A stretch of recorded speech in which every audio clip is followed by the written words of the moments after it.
Most welcome to all dear learner. In the series of 6 type of sentences, 6 प्रकारचे वाक्य.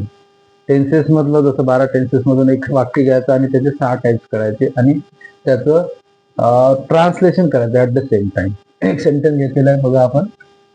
ही look at a picture. तो चित्राकडे पाहतो. चित्राकडे पाहतो. लुक ऍट ए फेस घेतली आपण. ओके. तो चित्राकडे पाहतो. नंतर याचं नकारार्थी वाक्य केलं, निगेटिव्ह एन लिहिला इथं. He does not look at picture. तो चित्र पाहत नाही. नंतर व्हर्बल केला आपण. Does he look at a picture. तो चित्राकडे पाहतो का. नंतर डब्ल्यूएच टाईपचं केलं. तर प्रश्नार्थाचे 2 टाईप असतात, एक डब्ल्यूएच टाईप, एक verbal type. What does he look at. तो काय पाहतो. नंतर व्हर्बल निगेटिव्ह, त्याच्यामध्येच निगेटिव्ह व्हर्बल मध्ये. Doesn't he look at a picture. तो चित्राकडे पाहत नाही का. नंतर याचा क्वेश्चन टॅग केला ग्रामरच्या दृष्टिकोनातून. डझंट ही इम्पेरेटिव्ह सेंटेन्स केला. आज्ञार्थी. आज्ञार्थी वाक्य म्हणजे सुरुवातीला वर्ब असते फक्त प्लीज किंवा आपण जेव्हा रिक्वेस्ट केली असेल त्यावेळेस. जसं look at a picture request केली असेल तर please look at a pictures.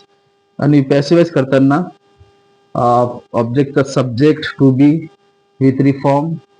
नंतर रिमेनिंग ऑब्जेक्ट नाही आहे. नंतर बाय करून सब्जेक्ट कन्वर्ट इनटू ऑब्जेक्ट. म्हणजे a picture is look at look by me. Okay. तर याच्यामध्ये आपण एखादं दुसरं सेंटेन्स टाकलं, समजा you can make the sentence, आणि याच्यामध्ये सिंपल प्रेझेंट टेन्स मध्ये ती प्रत्यय लागतात. काय प्रत्यय लागतात. ते बघा. पाहतो, इथं पाहत, इथं पाहतो, इथं पाहतो, इथं पाहत. आणि याच वाक्य जर पास्ट टेन्स मध्ये कन्वर्ट केलं तर लाली प्रत्यय लागतात. Okay. So you will study about this such type of sentence. Definitely you will get the benefit. Thank you so much.